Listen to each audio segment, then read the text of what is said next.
જય જિનેન્દ્ર. જય જયભાઈ જિનેન્દ્ર. પ્રણામ. પ્રણામ.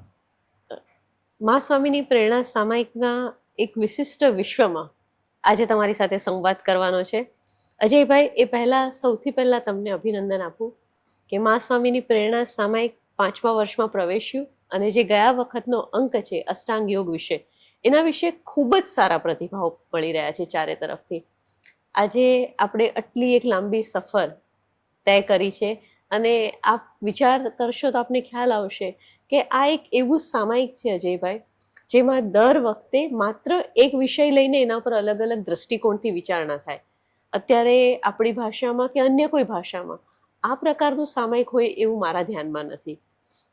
સેજલબેન, એકચ્યુઅલી આમાં મારા કરતાં તમારું કોન્ટ્રીબ્યુશન વધારે છે. સો એકચ્યુઅલી મારે તમને થેન્ક યુ કહેવું જોઈએ. You done a wonderful work. એ તમારી ઉદારતા છે અને આપણો આજનો વિષય પણ ઉદારતા અને લોભ સાથે જોડાયેલો છે. મા સ્વામીની પ્રેરણા સામાયિકનો આ વખતનો જે વિષય છે, સંપત્તિ અને પૈસો એ શ્રાપ છે કે વરદાન છે. આ વિષય જ્યારે તમે પસંદ કર્યો ત્યારથી મારા મનમાં થોડીક મૂંઝવણ એ રીતની હતી કે અમુક બાબતે જીવનની વાસ્તવિકતા છે અને અમુક બાબતે જીવનની મહત્વકાંક્ષા છે. તો મહત્વકાંક્ષા અને વાસ્તવિકતા વચ્ચેની વાત કરવાની છે અને મને લાગે છે કે તમે આના માટે એકદમ યોગ્ય વ્યક્તિ એટલા માટે છો અજયભાઈ, કારણ કે તમે તમારા જીવનમાં બંને પાસા જોયા છે. તમે શૂન્યમાંથી એક આખું મોટું સર્જન કર્યું છે. તો તમારી આ યાત્રા, તમારું વિચાર મંથન અને તમારી સાથે સાથે જે એક આખી સાધનાની પણ યાત્રા છે, એ બંને કઈ રીતે જોડાયા. સો મટીરિયલિસ્ટિક લાઈફ, એના પરથી તમે આત્મિક આનંદ સુધી પહોંચ્યા છો. તો હું આશા રાખું છું કે આજના આ સંવાદમાં તમે મન ખોલીને હંમેશની જેમ તમારા અનુભવોને વણતા વાત કરશો. કોશિશ કરશો. ખૂબ આભાર. તો અજયભાઈ, પહેલો સવાલ જે છે એ મારો સવાલ એ છે કે પૈસા એ વાસ્તવિકતા છે.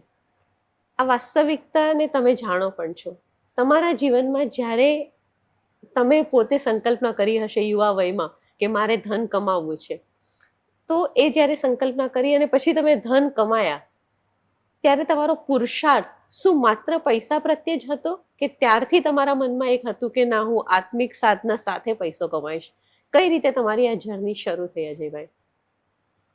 સેજલબેન, તમે જો મારી યાત્રા જોવા જાઓ તો એક બિલો મિડલ ક્લાસ ફેમિલી, જેને એક સામાન્ય ફેમિલી કહી શકીએ, એમાં મારો જન્મ થયેલો. અને આઈ કેન સે અનફોર્ચ્યુનેટલી મારા જન્મની સાથે જ મારા પેરેન્ટ્સે નક્કી કર્યું કે they are moving to Sion. Okay. અને એ જમાનામાં સાયન વોઝ કન્સિડર્ડ એક ડોલર એરિયા ગણાતો. અચ્છા. આજે જેમ વાલકેશ્વરને પેડર રોડ ગણાય છે, એ રીતે એ વખતના જમાનામાં આજથી 60-70 વર્ષ પહેલા સાયન એક ડોલર એરિયા ગણાતો. ઓકે. અને ત્યાં જે રીતનું અમારી સાથે બિહેવિયર થતું,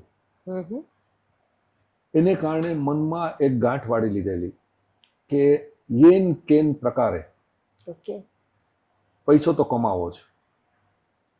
ફાધર એન્જિનિયર હતા, વોલ્ટાસમાં નોકરી કરતા હતા, એટલે અમને ભણવાની એક ઓલવેઝ કહેતા કે ભણો નહીતર કરશો શું.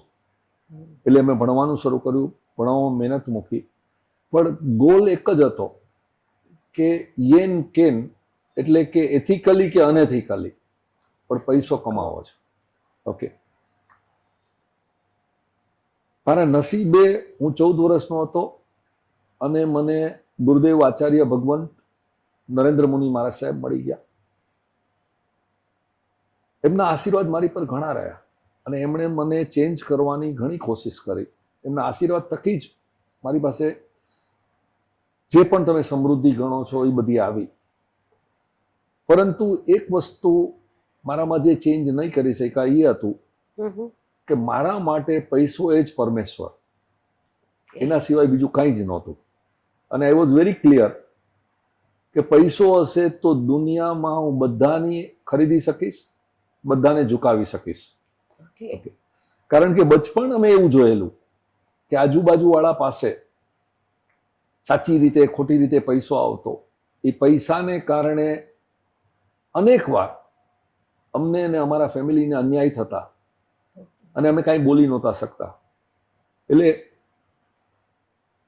હું ખોટું કહીશ તમને એમ કહીશ કે નાનપણથી જ છે ને મને આધ્યાત્મિકતા તરફ રસ હતો અને પૈસો તો હાથનો મેલ હતો. નો, મારા ગુરુદેવ હંમેશા કહેતા કે પૈસો હાથનો મેલ છે, પણ જેમ જેમ એ કહેતા કે પૈસો હાથનો મેલ છે એમ એમ મારી દ્રઢતા વધતી જતી કે ગમે તે કરીને પૈસો કમાવો છે ને કમાવો છે, પછી સાચા માર્ગે પણ અથવા ખોટા માર્ગે પણ. તમે આજે સ્વીકાર્યું એ ખરેખર બહુ હિંમત માંગી લેવી બાબત છે અજયભાઈ, પરંતુ મને ગમશે એ વાત જાણવી અને લોકોને જણાવવી કે જ્યારે તમે એવું વિચારવા માંડ્યા કે પૈસો એ કમાવવો જ છે કોઈ પણ રીતે, તો એ જ્યારે તમે કમાયો ખરા અર્થમાં, ત્યારે તમને એનો ખૂબ સંતોષ મળ્યો, તમને એનો એક આનંદ મળ્યો, તમારું શું રિએક્શન હતું? મારા જીવનના તમે ગણો ને તો હું એને 3 ભાગમાં વેચી શકું. પહેલા તમે ગણો કે બચપનના પેલા 5-10 વર્ષ છોડી દો, પણ પહેલા 40 વર્ષ સુધી તમે જો ગણો તો પૈસો મારો પરમેશ્વર હતો. ઓકે. કે ભાઈ 40-45 વર્ષ સુધી તમે ગણો કે પૈસો એ જ વસ્તુ છે, અને એના થકી ઇવન મારો સ્વભાવ ખરાબ બની થઈ ગયેલો. કોઈને હળદૂત કરી નાખવા, કોઈનું અપમાન કરી નાખવું, કારણ કે જેમ જેમ ગુરુદેવની કૃપાથી પૈસો આવતો ગયો એમ એમ મને લાગ્યું કે આ જ સક્સેસ છે. એટલે ખાલી પૈસો જ છે ને એ આવ્યો હોત તો વાંધો નહોતો, પણ એ પૈસાની સાથે સાથે સ્વભાવ ખરાબ થવા માંડ્યો. પૈસાથી કોઈનું અપમાન કરી નાખવું, પૈસાથી એમ માનવું કે આને તો હું ખરીદી લઈશ. એટલે પૈસાની સાથે સાથે જે સ્વભાવની વિકૃતિ આવવા માંડી એ જોઈને મારી બેન જ્યોત્સના કેટલીક વાર ડરી જતી કે આનું થશે શું. ગુરુદેવને તો કદાચ બહુ બોલતા નહીં, પણ મારી બેનને થતું ક્રોધ વધવા માંડ્યો. નાની વસ્તુમાં હું કહું એમ ન થાય એટલે જે ક્રોધ ભભૂકી ઉઠે. આ પૈસો છે ને જ્યારે કર્સ બને છે, આપણે કહી દઈએ ને કે પરસો શ્રાપ બને છે, એ સ્થિતિમાં તમે સમજો કે પેલા બચપણથી માંડીને 30 વર્ષ સુધી ફર્સ્ટ ફેઝ હતો કે જેમાં સખત મેં મહેનત કરી. 30 વર્ષથી 45 વર્ષ કે 50 વર્ષની ઉંમર સુધી પૈસાને કારણે સ્વભાવમાં વિકૃતિ આવી, અને 50મા વર્ષ વખતે જ્યારે ખરેખર કદાચ હું માનું છું કે માનસિક જ નહીં પણ શારીરિક પણ તકલીફો આવવાની શરૂ થાત એ સ્વભાવને કારણે, ત્યારે એક બાજુએ ગુરુદેવનું કાર્ડ કરવું અને બીજું બાજુએ ગુરુદેવે મને મહાસ્વામી પાસે મોકલવાનું. એટલે જે છેલ્લા 15-17 વર્ષથી તમે મને જે જુઓ છો ને સેજલબેન, એ એક જુદા જ જન્મેલા અજયને જુઓ છો. પણ તમે જો એ મને 30 વર્ષથી 50 વર્ષની જો મારી જર્ની જોઈ હોત તો કદાચ તમે મને આજે ધિક્કારતા હોત, હેટ કરતા હોત કે આ જાતનું વ્યક્તિત્વ હોઈ શકે. ઓકે, પણ આ 3 ફેઝમાં મારા જીવનમાં આવ્યું, અને 3rd ફેઝમાં મને જ્યારે મહાસ્વામીએ, અને કેટલીક વાર એટલે જ હું હસતા હસતા કહું છું કે જે કામ પિતા સમાન ગુરુદેવ નહીં કરી શક્યા ને એ માં કરી ગઈ, પ્રેમથી કરી ગઈ, હળવાશથી કરી ગઈ, સમજાવીને કરી ગઈ. અને એને કારણે આજે તમે જે જીવનમાં જે ચેન્જ જુઓ છો ને એ પછીનો છે. અજયભાઈ, તમારી આ વાત કહેવા માટે ખરેખર હું માનું છું કે હિંમત જોઈએ કોઈ માણસમાં, કારણ કે એક પ્રસિદ્ધિ, એક સાધના અને એક જ્ઞાની તરીકે તમે આજે એક જગ્યાએ પહોંચ્યા છો. જે હકીકત છે એ હકીકત છે. જેટલા જણા મને ઓળખે છે, ઓકે, એ લોકોએ લગભગ મારા 3 ફેઝ ઘણા બધા મિત્રોએ જોયેલા છે, ઘણા બધા સંબંધીઓએ જોયેલા છે. એટલે એક વાત જુદી છે કે આજે હું એમ કહું કે હું હંમેશા સારો હતો, અને ઇનફેક્ટ આ વસ્તુ કહેવા પાછળનો આશય કેટલીક વાર એમ છે કે જે વ્યક્તિઓ કદાચ ખોટે રસ્તે હોય એને પણ એક પ્રોત્સાહન મળે કે ભાઈ અજયભાઈ પણ ચોરી કરતા હતા, અજયભાઈ પણ ખોટે રસ્તે હતા, અને થઈ શું ગયું, તમે જ્યારથી જાગ્યા ત્યારથી સવાલ. બહુ સરસ. અજયભાઈ, હવે જ્યારે તમે આ ધન સંપત્તિ એટલી કમાઈ, તમારા જીવનમાં એની સાથે સગવડ આવી હશે, તમારા જીવનમાં થોડીક પસંદગી તમે કરતા થયા હશો, તો પછી એ પસંદગી, એ સગવડ, એ બધું તમને મળતું હતું, તો તમે ક્યારથી દાન દેવાનું શરૂ કર્યું અને તમને એના માટે અંદરથી ધક્કો કેવી રીતે મળ્યો? અંદરથી ધક્કો નહોતો. મને લગભગ તમે ગણો ને કે છેલ્લા 30-35 વર્ષથી યોગામાં, મેડિટેશનમાં, પ્રાણાયામમાં આ બધી વસ્તુમાં પહેલેથી રસ હતો. કોઈ પણ જાતનું જૂનું ઋણાનું બંધ હશે એટલે ઈ રસ્તો હતો. ગુરુદેવને સાંભળતો જતો હતો અને સારી એવી સંપત્તિ આવવા છતાં પણ એવું લાગ્યું એકવાર કે જીવનમાં શાંતિ નથી. અને ત્યારે એ મા સ્વામીએ, હું એમ હંમેશા કહું છું, એના માટે આ શબ્દ વાપરું છું કે એ સીધી સાદી ગામડિયન બાઈ હતી. ઓકે, પણ એ સિદ્ધ વ્યક્તિત્વ હતું. અને એણે જ્યારે પોતાની ભાષામાં મને સમજાવવાનું શરૂ કર્યું કે તારી મહેનતથી તું પૈસો કમાયેલો છો, બરાબર છે, પણ પૈસાને ભોગવ તો ખરો. તો પૈસાને ભોગવવું એટલે શું?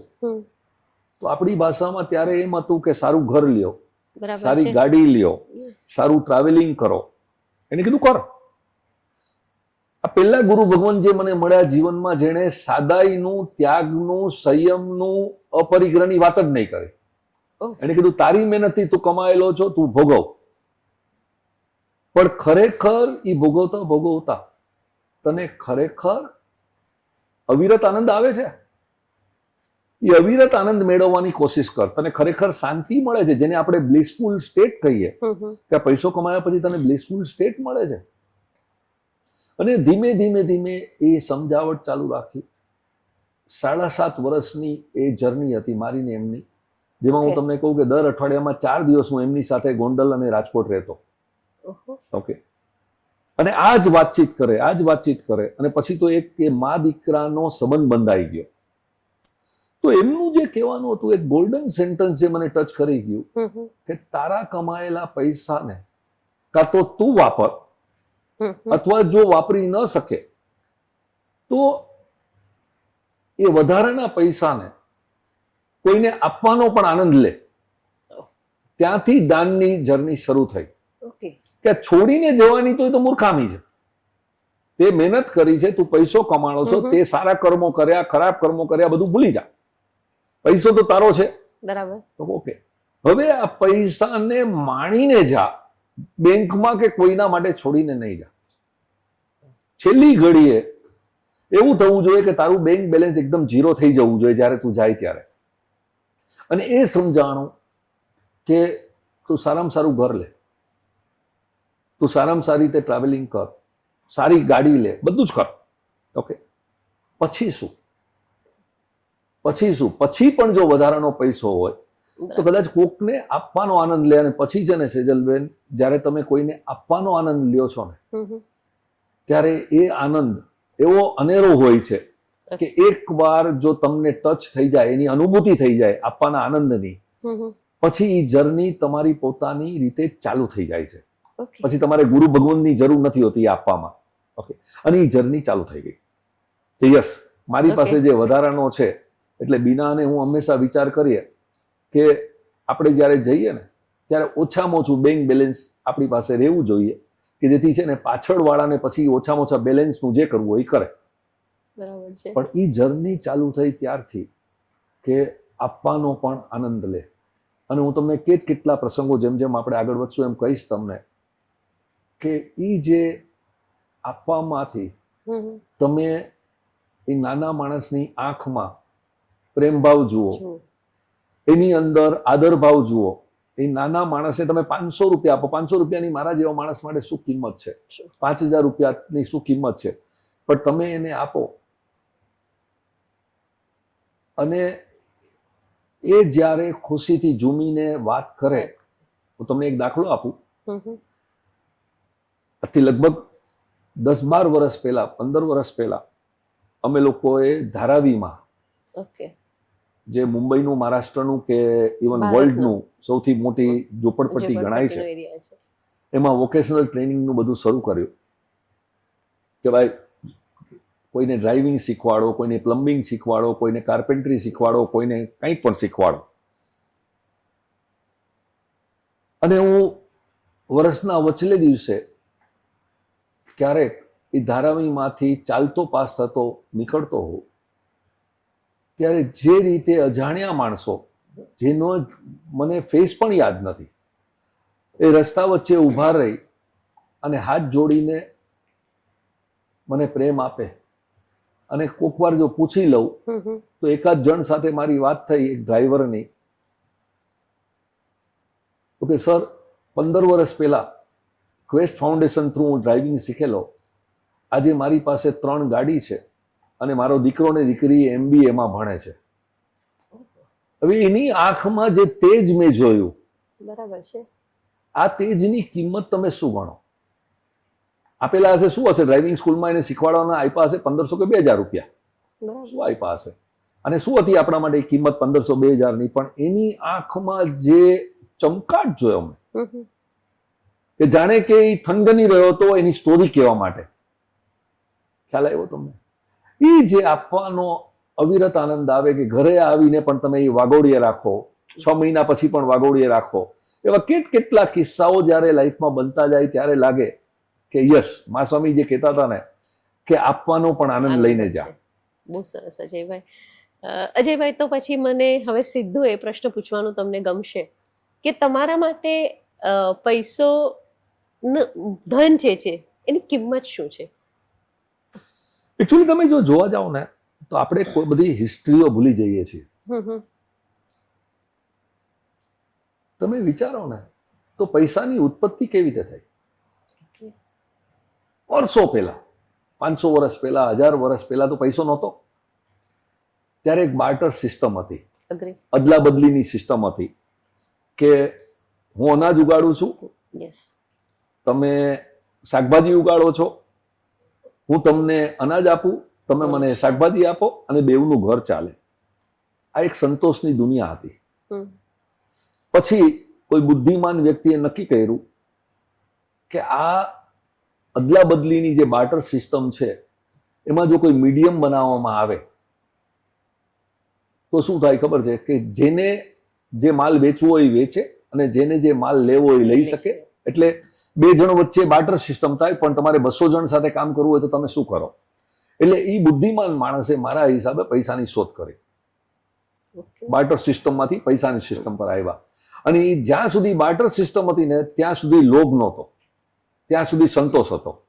જેવો પૈસાની સિસ્ટમ આવી એટલે સગવડતા વધી, પણ એ પૈસાની સિસ્ટમથી લોભ, કંજુસાઈ, સ્વાર્થીપણું, મારાપણું આ બધું એની સાથે આવ્યું. ખ્યાલ આવી? એટલે તમે જયારે પૂછો કે પૈસાની તમારા માટે કિંમત શું, તો ક્લિયરલી પૈસો જીવન જીવવા માટે આવશ્યક છે. પૈસા વગર કંઈ નથી થતું, બરાબર છે? પરંતુ જો જોવા જાવ કે આ જીવનનો હેતુ શું છે, આપણે કોઈ વાર વિચાર નથી કરતા, પણ વી આર અ ટ્રાવેલર્સ. આપણે એક વટે માર્ગુ છીએ, આ પૃથ્વી ઉપર આવેલા છીએ. 60 વર્ષ, 80 વર્ષ, 100 વર્ષ આપણે અહીંયા રહેવાના છીએ.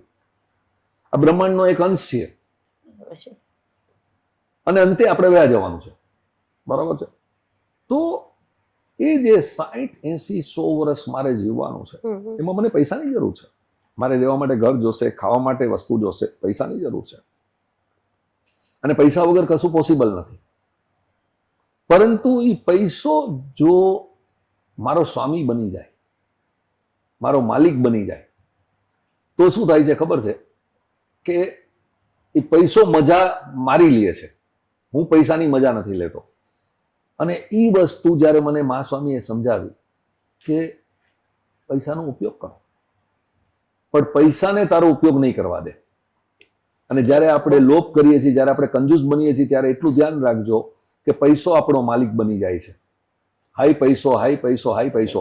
એટલે પહેલા તમે 40 વર્ષ સુધી, 45 વર્ષ સુધીની જો મારી જિંદગી જુઓ કે ઇવન 50 વર્ષ સુધીની જિંદગી જુઓ, તો મારા માટે પૈસો પરમેશ્વર હતો, હાઈ પૈસો હતો. ઓકે, આજની તમે મારી જિંદગી જુઓ ને તો I think રિઝનેબલી I can say હું પૈસાનો માલિક છું. વાહ, આ બહુ સરસ વાત કરી અજયભાઈ. પણ તમે જાણો છો કે જીવનની વાસ્તવિકતા અજયભાઈ એવી છે કે લોકો એમ વિચારે છે કે જેમની પાસે પૈસો છે ને એ વ્યક્તિ એવું કહી શકે કે પૈસો એ શ્રાપ છે, પણ તું સામાન્ય વ્યક્તિ એવું વિચારી નથી શકતી. તો તમારા મનમાં બહુ સ્પષ્ટપણે સીધો હું સવાલ પૂછું કે તમારા હિસાબે પૈસો એ શ્રાપ છે કે વરદાન છે? તો પૈસો નથી શ્રાપ, નથી વરદાન. ઓકે, પૈસો જ જવા દો. આ બ્રહ્માંડમાં રહેલી કોઈ પણ વસ્તુ નથી શ્રાપ, નથી વરદાન. વરદાન. પૈસો ગણો, પદાર્થ ગણો, કોઈ પણ વાત ગણો, તમે એનો ઉપયોગ કેવી રીતે કરો છો. એટલા માટે મહાસ્વામી કેટલીક વાર કહેતા હતા કે પૈસો ને પદાર્થ ખરાબ નથી, પૈસાને પદાર્થનો મોહ ખરાબ છે. બરાબર છે? આ ઘરમાં, બ્યુટીફુલ ઘરમાં હું રહું છું, it's a beautiful house. Yes. બરાબર છે? અને હું બહારગામ જાઉં તો 4, 5, 6 દિવસ, 8 દિવસ પછી મને આ ઘર યાદ આવે છે કે આ ઘરમાં મને પાછું જવું છે. ફાઇન. પણ સાધના કરવાથી એક વાત માઇન્ડમાં આવવા માંડી છે કે છેલ્લે તો મારે આ ઘર છોડવાનું છે, તો આ ઘરનો મોહ મારો નીકળી જવો જોઈએ. એટલે જ્યાં સુધી તમારામાં પૈસાનો કે પદાર્થનો મોહ રહે છે ને, રાઈટ, ત્યારે એ કર્સ થઈ જાય છે. પૈસાવાળાને પણ મોહ હોય છે અને ગરીબને પણ પૈસાનો મોહ હોય છે. ઓકે, એટલે ગરીબી છે એ શ્રાપ નથી. મેં કેટલા મેં અમને તમને ઓલી 12-14 વર્ષની છોકરીનું એક્ઝામ્પલ આપેલું કે મારી લંચની થેલીમાંથી એની જરૂરિયાતની વસ્તુ એને લઈને મને થેલી પાછી આપતા કીધું કે સાહેબ આ લઈ જાઓ નહીં તો તમે ભૂખ્યા રહી જશો. હવે એ ગરીબ છોકરી છે જે એનામાં જે મેં સંતોષ જોયો ને એમાંથી હું જે સંતોષ શીખો, ઓકે, તો એ ગરીબ બાઈ એના માટે શ્રાપ હતી કે આશીર્વાદ હતા? એ ગરીબાઈ એના માટે શ્રાપ નહોતી, પણ એ સંતોષ છે એના માટે આશીર્વાદ હતો. એટલે જરૂરી છે, હું નથી માનતો કે સંયમની જરૂર છે, હું નથી માનતો ત્યાગની જરૂર છે, હું નથી માનતો કે અપરિગ્રહની જરૂર છે. આ બધા છે ને શબ્દો કેટલીક વાર આપણને જડતા તરફ લઈ જાય છે. મહાસ્વામી મને કહેતા હતા કે જો તું સાચા માર્ગે પૈસો વાપરવાનો હોય તો હું ઈચ્છું છું કે તું વધારે ને વધારે પૈસો કમા, કારણ કે પૈસો ક્યાંક તો જવાનો જ છે. જો પૈસો ખોટા માણસના હાથમાં ગયો તો શું થશે ખબર છે? કે એ પૈસો ખોટે માર્ગે જશે. તારા જેવા વ્યક્તિના હાથમાં એ પૈસો આવશે તો એ પૈસો સાચા માર્ગે આવશે. તો તું વધારે ને વધારે પૈસો કમા, વધારે ને વધારે એનાથી બીજાને મદદરૂપ થા. એટલે એનો પૈસો છે જે એ એક ઇન્ડિપેન્ડન્ટ તટસ્થ વસ્તુ છે. એ નથી શ્રાપ મારા હિસાબે કે નથી આશીર્વાદ. તમે એનો ઉપયોગ કઈ રીતે કરો છો એ પ્રમાણે એ પૈસો કાં તો આશીર્વાદ બની જાય છે કાં તો શ્રાપ બની જાય છે. બહુ સાચી વાત કીધી અજયભાઈ કે આપણી પાસે જો પૈસો હોય તો તમે બહુ સરસ એવી રીતે કહો છો કે સમજણ એની સાથે હોવી જોઈએ, અને જો સમજણ હોય તો એ તમારા માટે શ્રાપ કે આશીર્વાદ નથી હોતા. હવે ભગવાન મહાવીરનો ધર્મ જો તમે જુઓ તો તમને નથી લાગતું કે ભગવાન મહાવીરનો ધર્મ સાચી સમજ, સાચી સમજણ અને વિવેક દ્રષ્ટિનો જ ધર્મ છે? સાર છે. બાકી જો તમારામાં સાચી સમજણ શક્તિ, સાચી વિવેક દ્રષ્ટિ આવી ગઈ, તમને સારા નરસાનો ખ્યાલ આવવા માંડ્યો, ઓકે, તો તમને લાગે છે કે તમારે ધર્મ કરવાની જરૂર છે? એ જ ધર્મ છે. આ ધર્મ છે. અજયભાઈ, મારે એ જાણવાની મને ઈચ્છા છે, અને હું માનું છું કે આપણા જે સાંભળી રહ્યા છે એમને પણ ઈચ્છા હશે કે પૈસો એક સાધન છે, તમે પોતે માનો છો. તમને જીવનમાં એવી કોઈ ક્ષણ આવી હતી જ્યારે તમને પોતાને અંદરથી ખૂબ સારું લાગ્યું કે હાશ, સારું થયું મારી પાસે પૈસો છે અને હું આ કામ કરી શક્યો, એવી કોઈ ક્ષણ હતી? પેલા તો છે ને પૈસો કમાણો ને ત્યારે એક મેજર હાશકારો એ થઈ ગયો કે હવે જીવન જીવવામાં મુશ્કેલી નહીં આવે. ઓકે. નોર્મલી જ્યારે પૈસો નથી હોતો ને ત્યારે ફિઝિકલ તકલીફો બહુ પડે છે. બરાબર છે. અને મેં ફિઝિકલ તકલીફો જોઈ છે. ઓકે. ખાવા પીવામાં તમને કંટ્રોલ કરવો પડે, તમારે બહાર કંઈક જવું હોય તો કંટ્રોલ કરવો પડે, તમારે હરવા ફરવા જવું હોય તો કંટ્રોલ કરવો પડે. એટલે પૈસો મારા હિસાબે જે મને કહેવામાં આવેલું શરૂઆતમાં કે પૈસો હાથનો મેલ છે, એ તો માનતો જ નથી. જરૂરિયાત છે. હું માનું છું કે પૈસો જરૂરિયાત છે, ડેફિનેટલી જરૂરિયાત છે. બરાબર છે. પણ પૈસો રિઝનેબલ આવ્યા પછી, ઓકે, અને એટલા માટે જ હું કહું છું કે તમારે સંયમ ત્યાગની પણ જીવનમાં જરૂર નથી. તમારે શું કરવા સંયમ કરવો જોઈએ, શું કરવા ત્યાગ કરવો જોઈએ, શું કરવા અપરિગ્રહ કરવો જોઈએ. તમે વધારે આવવા દો પૈસાને, અને પછી તમે પૈસાનો ઉપયોગ કઈ રીતે કરો છો. કોઈ પણ વસ્તુ, હું તમને કહું છું કે તમે પૈસાને જ જવા દો ને, હું તમને એવા એવા એક્ઝામ્પલ મારા કુટુંબમાંથી આપી શકું કે જ્યારે એ વડીલો ચાલ્યા ગયા અને મેં ઘર ખોલ્યું, ત્યારે ઘરમાંથી 95 થી 99% ઘર વખરી મેં ફેંકી દીધી. તો એ ઘર વખરીનો પણ તમે પરિગ્રહ કરેલો ને.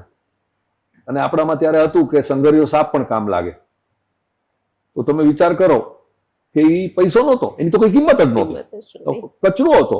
પણ એ ભરભર આજે તમે કેટલાયના ઘરમાં તમે જશો ને તો તમને, અને ખાસ કરીને સામાન્ય કુટુંબના માણસોના ઘરમાં તમે જશો તો તમને દેખાશે કે બધી જ વસ્તુઓ ભરભર કરે છે, પણ એમને ખ્યાલ નથી આવતો કે આ જગ્યાની કિંમત એટલી છે કે તમે એ જગ્યાનો આવો કચરો ભરીને ઉપયોગ કરો છો. એટલે કહેવાનો ભાવ શું છે ખબર છે કે જીવનમાં પૈસો છે, પદાર્થ છે, વસ્તુઓ છે, એને તમે વાપરો. પણ થાય છે શું ખબર છે, મોટે ભાગે આ વસ્તુઓ આપણને વાપરતા થઈ જાય છે, અને ત્યાં તકલીફ છે. તકલીફ છે જ નહીં. પૈસો તો હું માનું છું કે બહુ જરૂરિયાત છે, પૈસો કમાવો જ જોઈએ. પૈસા વગર આપણી ઇન્ડિવિજ્યુઅલ વાત તો જવા દો, પણ સોસાયટી અને દેશની ઉન્નતિ અને દેશનો ગ્રોથ કેવી રીતે થાય? તમે જો આગળ ન વધો તો માણસો, જેમ જેમ દેશ આગળ વધતો જાય એમ ગરીબ માણસો છે જે, એ લોકો પણ, તમે વિચાર કરો કે આજથી 50 વર્ષ 55 વર્ષ પહેલા ગરીબ માણસો ખાવાનું માંગવા માટે બહાર નીકળતા હતા. તમને અત્યારે કોઈ એકય દેખાય છે રસ્તા પર કે ખાવાનું માંગતા હોય? ખાસ અમારા સાયનમાં 50 55 60 વર્ષ પહેલા રાતના 8 વાગે એટલે બચેલું કુચેલું ખાવાનું માંગવા માટે ગરીબ માણસો બૂમો પાડતા. આજે હવે બધાને ખાવાનું મળવા માંડ્યું છે. આજે બધાને લગભગ તમે જુઓ તો કપડાં મળવા માંડ્યા છે. એનો અર્થ શું થયો કે દેશ ઉન્નતિના રસ્તે જઈ રહ્યો છે. ઓકે, અને દેશ જેમ જેમ આગળ વધતો જાય એમ પ્રજાની ગરીબી ઘટતી જાય. એટલે આ તો બહુ જરૂરી વસ્તુ છે.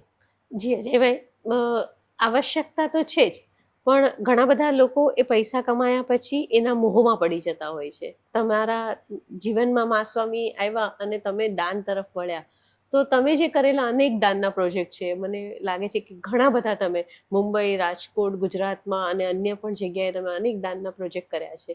તમે મને કોઈ એવા એક પ્રોજેક્ટ વિશે કહો જેનાથી તમને પોતાને અંદરથી ખૂબ સંતોષ મળ્યો હોય?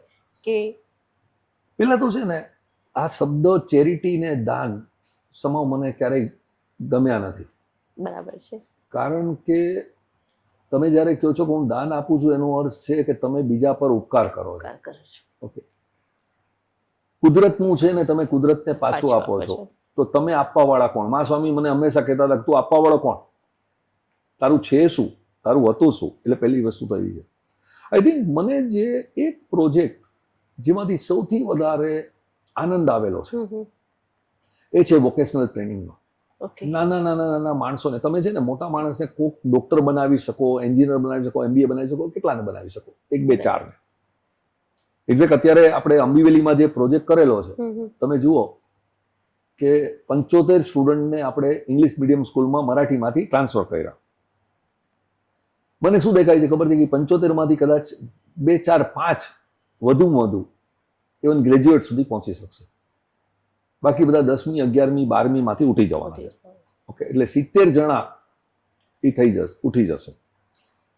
પણ એક સારી વસ્તુ શું થશે કે 70 ને ઇંગ્લિશ ફ્લુઅન્ટ બોલતા આવડી જશે. એને મરાઠી તો આવડે છે, અમારા લોકો સાથે રહીએ છીએ એટલે રિઝનેબલી ગુજરાતી બોલી શકે છે, હિન્દી આવડે છે, અને હવે ઇંગ્લિશ આવડી જશે. હવે મારા મિત્ર છે જે તાતા ગ્રુપમાં કામ કરે છે, એમની સાથે વાત કરતો હતો તો મને કે તાતા ગ્રુપમાં અમને ઇંગ્લિશ સ્પીકિંગ કેટલા વ્યક્તિઓની જરૂર પડે છે. માની લો એ લોકોની હોટલો છે, તેમાં વેઇટરો એ લોકોને ઇંગ્લિશ સ્પીકિંગ જોઈએ. બધી જ હોટલોમાં કે જ્યાં ફોરેનરો આવતા હોય, ત્યાં ડ્રાઈવરો ઇંગ્લિશ સ્પીકિંગ જોતા હોય. તો તમે વિચાર કરો કે નોર્મલ વેઇટરનો પગાર કે નોર્મલ ડ્રાઈવરનો પગાર હોય એનાથી ઇંગ્લિશ સ્પીકિંગનો પગાર લગભગ ડબલ ઉપર હોય. તો આ શું થઈ ગયું ખબર છે કે તમે એને ઇંગ્લિશ પેલું શીખવાડ્યું ને એટલે એની પ્રગતિનું એક પગથિયું આગળ વધ્યું. હવે તમે એને કહો કે ભાઈ તું કર, ન કરી શકે તો વોકેશનલ ટ્રેનિંગમાં તને શું શીખવું છે, વોકેશનલ ટ્રેનિંગની કોઈ પણ ઇન્સ્ટિટ્યૂટમાં જા, 5,000-10,000 રૂપિયાની અંદર આજના દિવસમાં એને એ 3 મહિનાનો કોર્સ કરાવી દે છે. તમે એ કરાવી દો, શું થાય ખબર છે? એક કુટુંબ પોતાના પગભર થઈ જાય. એ વ્યક્તિ પોતે લગ્ન કરી શકે, એના છોકરાઓ પછી આગળ આવે. અને આ જ રીતે સમાજમાં બનેલું છે કે ગરીબ માણસ સૌથી વધારે મહેનત કરે, એના છોકરાઓને એ ભણાવે, અને ત્રીજી પેઢી છે એ એકદમ ઉપર આવી જાય અને મલ્ટી મિલિયનર થઈ જાય. અને પછી ચોથી, પાંચમી, છઠ્ઠી પેઢીમાં પાછું એ નીચે આવવાનું શરૂ થાય. આ 3 પેઢીની જે વ્યાખ્યાઓ છે આપણે ત્યાં. તો મને હંમેશા આનંદ આવ્યો છે કે તમે વોકેશનલ ટ્રેનિંગ આપો, નાના નાના પૈસાથી તમે માણસને પ્રોત્સાહન આપો. મોટી મોટી ઇન્સ્ટિટ્યુશનો આપણે બનાવીએ છીએ, કરોડો ને અબજો રૂપિયા નાખી દઈએ છીએ, હોસ્પિટલોમાં નાખી દઈએ છીએ, આ છે તે છે. પણ ભારત જેવા દેશમાં જ્યાં હંમેશા આર્થિક તંગી રહી છે, કન્ટ્રીના લેવલ પર, I am not talking individual level પર, પણ કન્ટ્રીના લેવલ પર આર્થિક તંગી રહી છે, ત્યાં તમે નાના નાના માણસોને પ્રોત્સાહન આપીને આગળ વધારો. કોઈને તમે, હું તમને કહું કે તમે કેરેલા જુઓ તો કેરેલામાં જેટલી છોકરીઓને નર્સ થવી હોય ને એને નર્સિંગનો કોર્સ કરાવે. હવે એ છોકરીઓ છે ને એ મિડલ ઈસ્ટમાં ફ્લાય કરીને વહી જાય, સારી હોસ્પિટલોમાં એને કામ મળે, સારો પગાર મળે, એના લગ્ન થઈ જાય અને એનું કુટુંબ આખું ઉપર આવી જાય. તો જરૂર છે એ નર્સિંગના કોર્સ કરાવવાની, વોર્ડ બોયના કોર્સ કરાવવાની, ડ્રાઇવિંગની, આ બધા જ વોકેશનલ ટ્રેનિંગના તમે કોર્સિસ કરાવો તો શું થાય ખબર છે કે જેની અંદર યુ આર નોટ એક્સપેક્ટિંગ કે એ સ્ટુડન્ટ છે ને એ હાઈલી ઇન્ટેલેક્ચ્યુઅલ હોવો જોઈએ, સામાન્ય હોય, પણ એ સામાન્ય કુટુંબ ઉપર આવતું જાય અને ધીમે ધીમે ધીમે ધીમે એની પછીની પેઢી પણ ઉપર આવી જાય, આખા કુટુંબને ઉપર લઈ આવે. બરાબર છે અજયભાઈ. કોઈના જીવનને આ રીતે આકારિત કરવું, વોકેશનલ ટ્રેનિંગ આપવી એ બહુ મોટી વાત છે, કારણ કે તમે એક વ્યક્તિને નહીં, એક આખા કુટુંબને તમે મદદ કરો છો. આ પૈસાની પોઝિટિવ સાઈડ થઈ. અજયભાઈ, થોડીક આપણે પૈસાની નેગેટિવ સાઈડની પણ વાત કરીએ કે જ્યાં પૈસો ખરેખર કેટલાક લોકો માટે શ્રાપ બની જતો હોય છે. તમને કોઈ એવા પ્રસંગો શેર કરવાનું ગમશે જ્યાં તમે એમ જોયું હોય? મેં તમને પહેલા જ કીધું કે પૈસો આવવાથી મારો સ્વભાવ જ ખરાબ થઈ ગયો હતો. આ શ્રાપ નહીં તો શું? હા, તમારા જીવનમાં પૈસાથી હું માનતો હતો કે હું કોઈ પણ મારા ફેમિલી મેમ્બરને ખરીદી શકું છું. આ પૈસાથી હું માનતો હતો કે હું કોઈને પણ ટર્મ્સ મારી ડિક્ટેટ કરું એટલે એને સાંભળવું જ પડે અને એનાથી આગળ વધીને અત્યારે જે તમે છાપાઓમાં વાંચો છો કે પૈસાવાળા નબીરાઓ ઓકે દારૂ પીને બેફામ ગાડીઓ ચલાવે, મર્સિડીઝ ને BMW ગાડીઓ ચલાવે અને કોઈ ગરીબને ઉડાડી દે અને છતાંય એને રસ્તા પર મરવા છોડી દે. એનાથી આગળ વધીને તમે છાપામાં વાંચો છો કે અબજોના અબજો રૂપિયા હોવા છતાં દીકરો બાપને ઘરમાંથી કાઢી મૂકે. આ આપણા જીવનનો કર્સ નહીં તો શું? ખરાબ વસ્તુ તો તમે જોવા જશો ને તો તમને પડે મળશે. પણ હું માનું છું, અને આજે તમે મીડિયા જુઓ ને, છાપાઓ જુઓ ને, તો તમને પૈસો કર્સ કેમ છે એ તમારે જોવા માટે કોઈને પૂછવા જવું નહીં પડે. રોજની 50 સ્ટોરી મળશે. પણ ખરેખર જો કોઈ માણસ શાંતિથી વિચાર કરે કે મારા હાર્ડવર્કથી કમાયેલો પૈસો મારા અને મારા કુટુંબ માટે આશીર્વાદ સમાન કેવી રીતે બની શકે. હું તમને હમણાંનો મારો એક એક્ઝામ્પલ આપું. હું લોસ એન્જલસ હતો લાસ્ટ વીક. મારા પરમ મિત્ર છે ઉષાબેન ને મહેશભાઈ વાધર. એમનું તમે જીવન જુઓ તો એમાંથી તમને પ્રેરણા મળે. પ્રેરણા શું છે? તમે કોઈના જીવનમાંથી પ્રેરણા લ્યો કે આ વ્યક્તિ માટે પૈસો છે એ આશીર્વાદ સમાન છે. એમના થકી હું રીકાબેન અને મનુભાઈ સાને મળ્યો. બંનેના ઇન્ટરવ્યુ આ મેગેઝિનમાં આવવાના છે.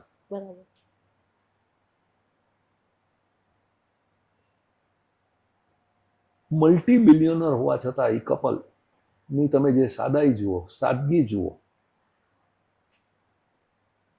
જે પ્રેમ તમને આપી શકે, જે શબ્દો જે રીતે પ્રેમથી બોલી શકે, જે સરળતા જુઓ, જે સહજતા જુઓ, જે સંભાવ જુઓ એ લોકોમાં, ઓકે, તો આઈ થિંક મારા હિસાબે આ ખરાબ પ્રસંગોને કર્જ જોવા કરતા આવા વ્યક્તિત્વને તમે જુઓ ને તમને થાય કે હું તો એમની સરખામણીમાં કાંઈ નથી, પણ માની લ્યો કે હું એમના લેવલ પર પહોંચું તો ખરેખર હું એમના લેવલની વર્તણૂક જે છે, એમનો જે સ્વભાવ છે એ મારામાં ટકાવી શકું.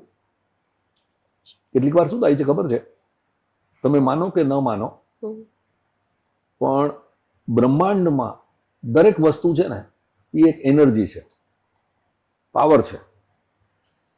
માસ્વામી હંમેશા દાખલો આપતા હતા કે આ તારી હથેળી નથી, આ એક એનર્જી છે, પાવર છે. એ હથેળીથી તું કોઈને હર્ટ કરી શકે એમ છો, અથવા એ હથેળીથી તું કોઈના માથે હાથ ફેરવી શકે એમ છો, વાલથી હૂફથી હાથ ફેરવી શકે એમ છો. એ જ રીતે તમે જુઓ ને તો પૈસો છે એક જાતની એનર્જી છે, પાવર છે.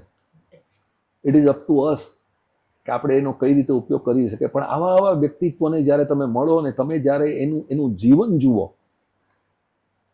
હજી તો મેં એ જીવન દૂરથી જોયું છે, નજીકથી નથી જોયું, પણ એ જીવન જુઓ ત્યારે તમને એમ લાગે કે જે માણસ એક જ સેકન્ડની અંદર 25 મિલિયન US$, એટલે 220 કરોડ રૂપિયા એક જ સેકન્ડની અંદર આપી શકે, ઓકે, અને છતાં પણ એ કપલમાં આટલી સરળતા અને સહજતા, એ શીખવાની જરૂર છે. એ આશીર્વાદ ખરેખર આપણા જીવનમાં આવે તો હું માનું છું કે આપણું જીવન વધારે ને વધારે મેઘતું થઈ જાય. આવા ઉદાહરણો તો ખરેખર સમાજમાં મૂકવા જોઈએ અજયભાઈ, કારણ કે તમે જે વાત કરો છો એ પૈસા સાથે કેળવેલી નમ્રતાની વાત છે. હું જે વાત પૂછતી હતી તમને એ ડાર્ક સાઈડની એટલા માટે, કારણ કે મને એવું લાગે છે કે સમાજમાં તમારા જેવા જે ઉદાહરણો છે જે પૈસાની સાથે નમ્રતાવાળા છે એ માંડ 20% હશે. મોટે ભાગે આપણે જોઈએ છીએ કે પૈસાની સાથે એક ઘમંડ, ઉદ્ધતા આવી જતી હોય છે લોકોને એવું, અને એને કારણે લોકોને એમ લાગે છે કે પૈસા સાથે સત્તા મળે છે. તો યુ આર રાઈટ. થાય છે શું ખબર છે કે એને ખાલી પૈસો જ નહીં, માની લ્યો કે મારા શરીરમાં એક જાતનું અનેરું બળ આવી જાય, બરાબર છે, તો તમને શું લાગે છે કે આજુબાજુમાં જે હોય એ બધાને હું ધક્કો મારું એટલે મને ખબર છે કે આ બધા પડી જવાના છે. ગાંડા માણસના હાથમાં તમે બંદૂક આપી દો તો શું થાય? પૈસો છે જે એક્ઝેક્ટલી સેમ એનર્જી છે, ઓકે, કે જો ગાંડા માણસના હાથમાં કોઈ પણ જાતની એનર્જી આપો, પછી બંદૂક આપો, શારીરિક બળ આપો, પૈસો આપો, તો એમાં ઉદ્ધતાય આવે, એમાં અરોગન્સ આવે. અને હું બીજાને બ્લેમ શું કરું? મારા જીવનના વચ્ચેના જે 20 વર્ષ, 30 વર્ષથી માંડીને 50 વર્ષ સુધી મારા જીવનમાં આ બધું જ હતું. તો હું બીજાને કેવી રીતે બ્લેમ કરું કે એનો મને સેજલબેન ઓલા વ્યક્તિ પાસે પૈસો છે એટલે એ ઉદ્ધત લાગે છે? પોતે હતો. એ એનર્જીને જો તમે, જે મા સ્વામીએ એને ફ્લોથી ડાયવર્ટ કરી, એનર્જીને તમારે વાપરવી તો પડશે જ. એનર્જીને તમે ભરીને રાખશો તો ભડકો થઈ જશે, બરાબર છે? બરાબર છે. એટલે પછી કંજુસાઈની એનર્જી બનશે કે ઉદ્ધતાઈની એનર્જી બનશે. પણ એ એનર્જીને ત્યારે તમે વાપરવાની શરૂઆત કરો, ઓકે, અને એને તમે ચેનલાઇઝ કરો, ફ્લો કરો, અને એની અંદર જ્યારે તમને આ સમજ શક્તિ શું છે, વિવેક દ્રષ્ટિ શું છે, હું નથી માનતો કે વિવેક દ્રષ્ટિ કોઈ જ્ઞાનથી આપી શકાય. તમે જ્યારે કોઈ પણ કામ કરો છો ત્યારે તમને એક જાતની અનુભૂતિ થાય છે. હું તમને એ જ પૂછવા માંગતી હતી, અને તમે, મને લાગે છે એ વાતને તમે આગળ લઈ જાઓ, કે આ જે ચેનલાઇઝ કરવા માટે તમને શું કોઈ ઇન્ટ્યુશન થાય છે અંદરથી? પહેલી વસ્તુ કે ચેનલાઇઝ કરતી વખતે 2-3-4 વસ્તુ છે મારા હિસાબે, કે એનર્જીનો મૂળ સ્ત્રોત કેવો છે. ઓકે. જો એનર્જીનો મૂળ સ્ત્રોત જ જો કરપ્ટ હોય, પૈસો જો હું દાણચોરીથી કમાણો હોઉં, બરાબર છે, સ્મગલિંગથી કમાણો હોઉં, તો મૂળ સ્ત્રોત જ ખરાબ છે, રાઈટ, બરાબર છે. મેં મહેનત કરી જ ના હોય, બરાબર છે. તો મૂળ સ્ત્રોત કયો છે? Yes. જો મૂળ સ્ત્રોત ખરાબ હોય તો તમે સમજી લેજો કે હું ખોટે રસ્તે જઈશ ને મારા છોકરાઓ ખોટે રસ્તે જશે. બરાબર છે. બરાબર છે. હવે મૂળ સ્ત્રોત માની લ્યો સાચે રસ્તે હોય તો પણ મેં જોયું છે કે માણસ કંજુસાઈ તરફ વયો જાય. Yes. ઓકે, પણ ત્યારે એની આજુબાજુમાં મિત્રો કેવા છે, એની આજુબાજુમાં ગુરુ ભગવંતો કેવા છે, એની આજુબાજુનું વાતાવરણ કેવું છે, એ બહુ જરૂરી છે. Okay. અને જો એ વાતાવરણ સારું હોય તો તમે નાના નાના પાયે કામ કરવાનું શરૂ કરો. બરાબર છે. આ બધું થયું ફિઝિકલ લેવલ પર. હવે આવશે જેને તમે આધ્યાત્મિક લેવલ કહો, કે તમે એ નાનું નાનું કામ કરવાનું શરૂ કર્યું અને તમને એમાં એક જાતનો અવિરત, જેને તમે કહો ને ફ્લોઈંગ આનંદ, જેને તમે સચ્ચિત આનંદ કહો, એ અવિરત આનંદ છે જે એની અનુભૂતિ થવા માંડી. ઓકે, શરૂઆતમાં મા સ્વામીએ મને કીધેલું કે 2000 રૂપિયાની નોટ કોઈ પણ વ્યક્તિ જેને તું જિંદગીમાં મળ્યો નથી અને જિંદગીમાં મળવાનો નથી એવી વ્યક્તિને 2000 રૂપિયાની નોટ આપવાનું શરૂ કર. 100 જ નોટ, 2 લાખ રૂપિયા. 2 લાખ રૂપિયાની મારા માટે ત્યારે કિંમત નહોતી. આપણે શરૂ કર્યું. આપણે જોયું કે આ માજી ગાંડા છે, હું 2 લાખ રૂપિયા આમ જ આપી શકું આમ છું, 20 લાખ આમ જ આપી શકું આમ છું, 2000 રૂપિયાની શું કરવા વાત કરે છે? ઠીક છે, ચાલો એને કીધું તો કરો. સવારના રાજકોટમાં ચાલતા એક ગરીબ વૃદ્ધ કપલને શાકની રેકડી સવારના 5:30 વાગે ધક્કો મારીને લઈ જતા હતા. મને થયું આ ગરીબ છે, વૃદ્ધ છે, હું ક્યારેય મળ્યો નથી, મળવાનો નથી, એટલે મેં એને ઉભા રાખીને એને 2000ની નોટ આપી. એના ફેસના જે મેં એક્સપ્રેશન જોયા, એક્સપ્રેશન ઓફ અ ડિસબિલીફ, કે હું માનું જ નહીં આ કે કોઈ આવી રીતે 2000ની નોટ આપે. એક્સપ્રેશન કે કદાચ આ માણસ મારી સાથે મજાક કરી રહ્યો છે, કારણ કે આ 2000ની નોટ ખોટી હશે અને મારી સાથે મજાક કરે છે. અને જ્યારે છેલ્લે મેં એને કીધું કે ના આ સાચી નોટ છે, એને કન્વિન્સ થઈ ગયો, ત્યારે એની આંખમાં જે થોડું ઘણું પાણી જોયું, જે આનંદ જોયો, એ આનંદની જે અનુભૂતિ છે એ 3rd સ્ટેજ છે. કે એ અનુભૂતિને જ્યારે હું વાગોળતો ગયો ત્યારે એમ થયું કે 2000 રૂપિયામાં જો મને આ અનુભૂતિ જોવા મળતી હોય તો આપવા દે ને, શું ફરક પડે છે? આ પ્રેમ મળતો હોય, આદર ભાવ મળતો હોય, આ ટેક્સી વાળો મને રસ્તામાં મળી ગયો અને એની સ્ટોરી મને કીધી, બરાબર, શું થાય? ખ્યાલ આવ્યો તમને? આવા તો જો હું ખરેખર કિસ્સા કહેવાનું તમને શરૂ કરું ને તો તમને કહું કે ઓછામાં ઓછા 8 કલાક હું તમારા લઈ લઉં. એવા કિસ્સાઓ જે જીવનમાં આવે અને એ કિસ્સાઓ થકી અનુભૂતિથી જે એક અવિરત આનંદનું ઝરણું જે તમારામાં અંદર આંતરિક ફૂટે, એ વર્ણવું બહુ મુશ્કેલ છે. આ આંતરિક અનુભૂતિ છે. અને ત્યારે એમ થાય કે no, I want to continue this, આ મારે વધારવું છે, આ મારે વધારવું છે, આ મારે વધારવું છે. એ તમે વધારતા જાઓ, વધારતા જાઓ, વધારતા જાઓ અને પછી તો છે ને તમને કહું કે એ જર્ની ચાલુ થઈ જાય પછી તમને કોઈ અટકાવી શકતું જ નથી, કારણ કે એ તો તમારામાં આંતરિક પરિવર્તન આવી ગયું. પછી તમારે નથી ગુરુદેવની જરૂર, નથી મા સ્વામીની જરૂર. પછી તો તમને કોઈ કહેશે ને કે હવે બંધ કરો તો તમે કહેશો કે ના, મારે બંધ નથી કરવું.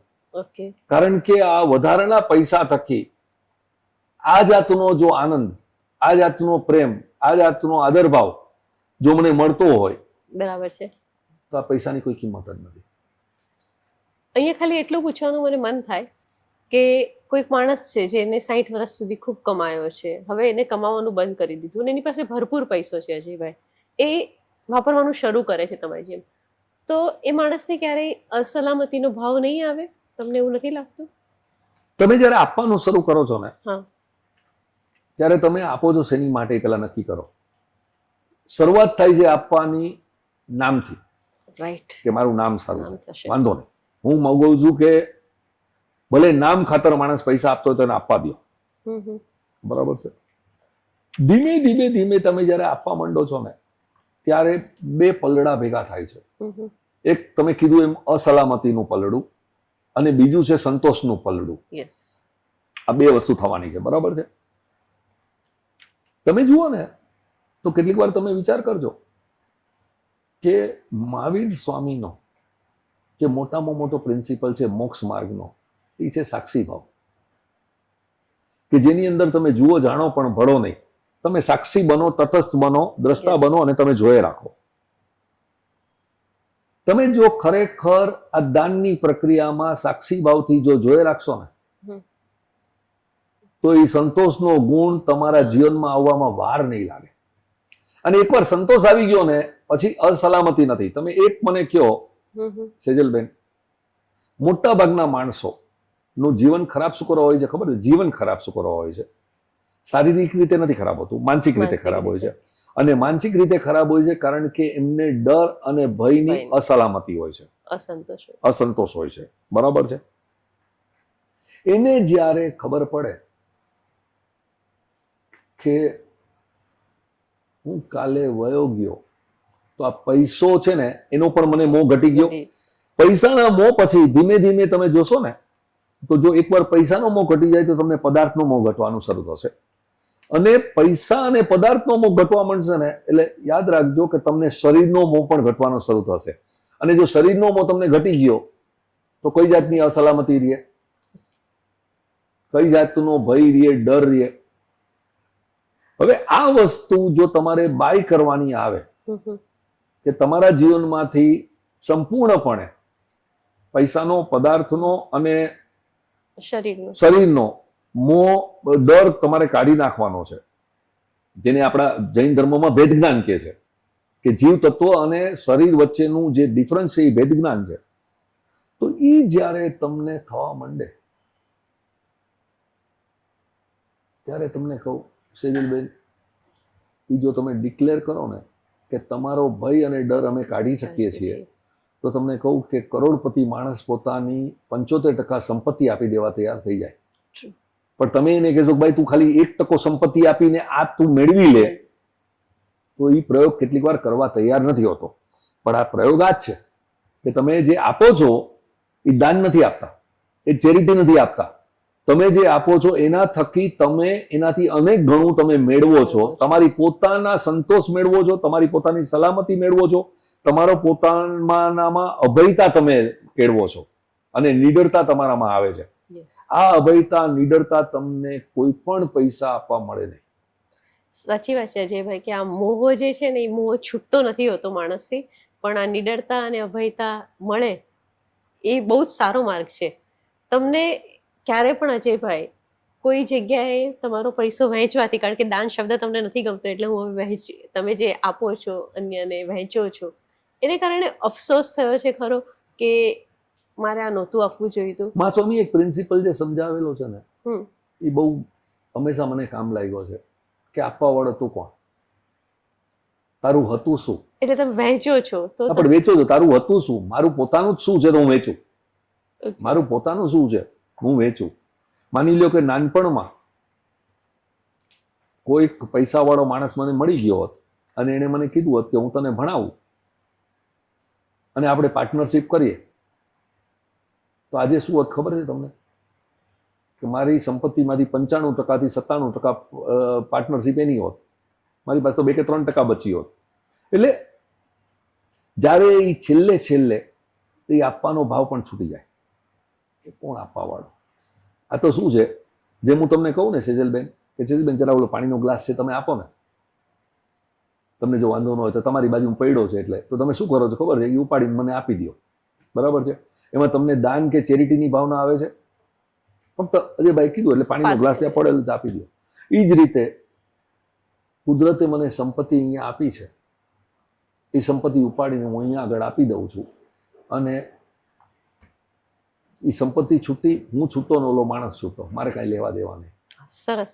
એ જ્યારે જીવનમાં આવે ત્યારે તમારું જીવન ભવ્ય બની જાય. ડિફિકલ્ટ છે આવવું, પણ તમને કહું કે ઈ લેવલમાં પહોંચવું ડિફિકલ્ટ છે પણ ઇમ્પોસિબલ નથી. અને જ્યારે તમે એ કુદરતનો એક અંશ બની જાઓ છો સેજલબેન, ત્યારે ધ્યાન રાખજો કે નિડરતા, અભયતા તો તમારામાં આવે છે, પણ ત્યારે તમને કોઈ સારો વિચાર પણ આવે ને તો એ કુદરતના બ્રહ્માંડના દરેક જીવો ભેગા થઈને, બ્રહ્માંડ આખું ભેગા થઈને તમારા એ વિચારને તથાસ્તુ કહી દે, વાહ. તો તમે સમજજો કે ઈ જે વસ્તુ બને, જે મેં મા સ્વામીમાં જોઈ છે, હમ હમ. બહુ નજીકથી જોઈ છે. 78 વર્ષનું ચારિત્ર જીવન એનું હતું, અને મેં નજીકથી જોઈ કે કંઈ પણ વસ્તુ આવે અને ના ના તું ચિંતા નહીં કરતો, એ બનશે જ નહીં. અને હું એને કહું કે મા સ્વામી એ બની ગયું છે અને મને આ તકલીફ આવવાની છે, ન બને તું ચિંતા નહીં કર, અને હું પાછો આવું ત્યાં સુધીમાં બધું બદલાઈ ગયું હોય ત્યારે તમને લાગે. અને એટલા માટે હું ઓલું એક્ઝામ્પલ આપું છું ને કે શ્રવણના મા બાપ ગરીબ હતા, આંધળા હતા, તો એનામાં એવી શું શક્તિ હતી કે એણે જે શ્રાપ આપ્યો એ દશરથ રાજા કે રામ ખાડી નહીં શક્યા. તો આ વિચાર કરજો કે એના જીવનમાં ફક્ત ને ફક્ત મૈત્રી, કરુણા, પ્રેમ એવો હોય કે એ એક કુદરતનો એવો અંશ બની ગયા હોય કે જ્યારે એણે શ્રાપ આપ્યો ને ત્યારે કુદરતને બ્રહ્માંડે કહી દીધું તથાસ્તુ. ઈ જે શક્તિ તમારામાં જ્યારે આવે અને તમને એ શક્તિની જ્યારે અનુભૂતિ થવા માંડે ત્યારે તમને કહું કે આ દુનિયાના કોઈ પૈસા, પદાર્થ કે ઇવન શરીરની કોઈ કિંમત જ નથી. એ ભાવ બહુ મહત્વનો છે. અજયભાઈ, આજે આ મુલાકાત દરમિયાન તમે પૈસાને એનર્જી તરીકે આખી વાત કરી કે ઇટ્સ અ એનર્જી જે પોઝિટિવલી સ્પ્રેડ થવી જોઈએ. મારા ખ્યાલથી આ પ્રકારની વાત બહુ જ ભાગ્યે જ મેં તો સાંભળી છે, મેં પહેલી વાર સાંભળી. કારણ કે મોટે ભાગના લોકો એમ કહે છે કે પૈસા સાધન છે અને હું એને વહેંચું છું. તમે એને કહો છો કે આ એનર્જી છે અને જે આપવાવાળો પણ હું નથી, હું તો ખાલી એક માધ્યમ છું. જ્યારે તમે આવું વિચારતા હો ત્યારે મને એ જાણવું ગમશે કે તમારે હવે જીવનમાં કોઈ એવું મહત્વકાંક્ષા કે પ્રોજેક્ટ છે તમારા મનમાં, અથવા એવી કોઈ ઈચ્છા છે કે હું આવું? તમારી છેલ્લે શું થાય ખબર છે? તમે જો આ સ્ટેજમાં મહાવીર સ્વામીના જે 4 શબ્દો છે, દાન, તપ, બાહ્ય તપ અને આંતરિક તપ, શીલ, સદાચાર અને ભાવ, તમારા જ્યારે એ ચોથા શબ્દમાં તમે આવો કે તમારા ભાવો જ્યારે ઉત્કૃષ્ટ થઈ જાય ને ત્યારે સેજલબેન સમજજો કે તમે બ્રહ્માંડનું એ અંશ બની જાઓ કે તમે જે વિચારો એ જ થાય, એ તથાસ્તુ જ થાય. તો પછી આમાં કોઈ એમ્બિશન બાકી રહે? કારણ કે જ્યાં સુધી કોઈ એમ્બિશન બાકી રહે ત્યાં સુધી તમારામાં પૂર્ણપણે શીલ, સદાચાર પણ નથી આવ્યું. ત્યાં સુધી તમે આંતરિક તપ એટલે મહાવીર સ્વામીના જે 12.5 વર્ષનું જે ધ્યાનની પ્રક્રિયા હતી એ પણ તમે નથી કરી પૂર્ણપણે. એટલે કદાચ આ જન્મમાં થશે કે નહીં મને નથી ખબર, પણ એ રસ્તો દેખાઈ ગયો છે કે પછી કરવાનું નથી હોતું, પછી થતું જાય છે. ખ્યાલ આવ્યો તમને? પછી પ્રેરણા મેગેઝિન કોણ ચલાવે છે ખબર નથી, પ્રેરણા મેગેઝિન ચાલે છે. કોણ વાર્તાલાપ કરે છે એ ખબર નથી, વાર્તાલાપ થાય છે. ઓકે, એ જ્યારે કરવાની ભાવના ઝીરો થવા માંડે પછી પૈસા હોય, પદાર્થ હોય, પોઝિશન હોય, જે પણ હોય, કે હું તો એક નિમિત્ત માત્ર છું. અને આ જ ગીતાનું જ છે. તમારો ગીતાનો બોલ શું છે કે કર્મ કરો, કર્મના ફળની આશા નહીં રાખો. બરાબર છે? એ જ્યારે લેવલ પર સેજલબેન તમે પહોંચો ત્યારે જે સચ્ચિત આનંદ જેને તમે કહો, જે આનંદ મળે છે, જે પ્રસન્નતા મળે છે, જે સાચું સુખ મળે છે, અવિરત સુખ જેને હું કહું છું, ઇટ્સ અનબિલીવેબલ. તમારા જીવનમાં એક જાતની હળવાશ આવી જાય, તમારા જીવનમાં એક જાતની મધુરતા આવી જાય.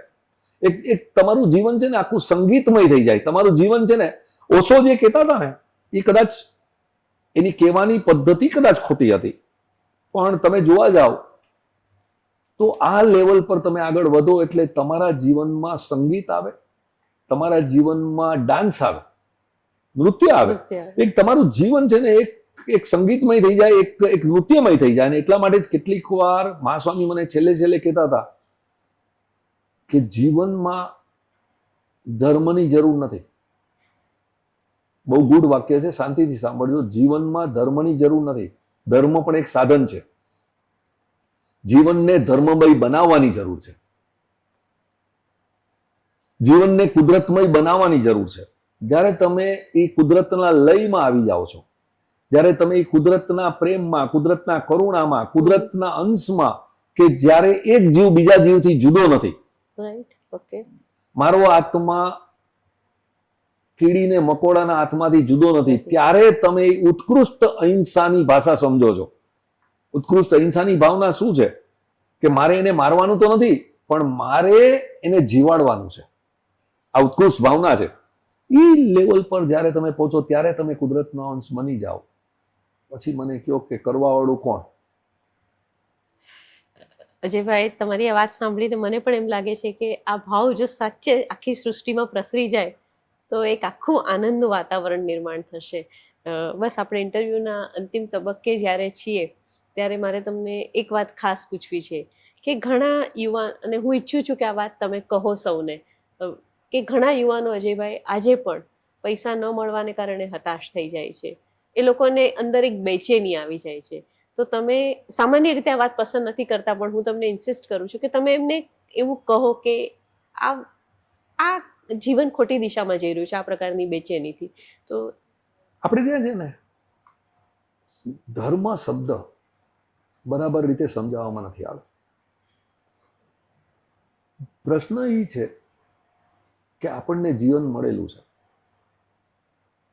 તો એ જીવનનો હેતુ શું છે? તમે ને હું ટ્રાવેલિંગ કરીએ છીએ 8 દિવસ માટે, 15 દિવસ માટે, તો ટ્રાવેલિંગનો હેતુ શું છે? કે નવી જગ્યા જોવાની. બાળકની જેમ, બાળકમાં શું હોય છે? તો બાળક જન્મ થાય છે ને ત્યારે એનામાં 2 જ ક્વોલિટી હોય છે, નિર્દોષતા અને કુતૂહલતા. નિર્દોષ હોય, ઓકે, એને પોતાના પેટ પૂરતું દૂધ મળી ગયું, પછી એ પોતાના નાનકડા રમકડા સાથે રમી રાખશે, બધું જોઈ રાખશે, ક્યાંક અવાજ સર્જે તો સાંભળશે, આમ જોશે, એ કુતૂહલતા હશે. જીવન બહુ મૂલ્ય છે.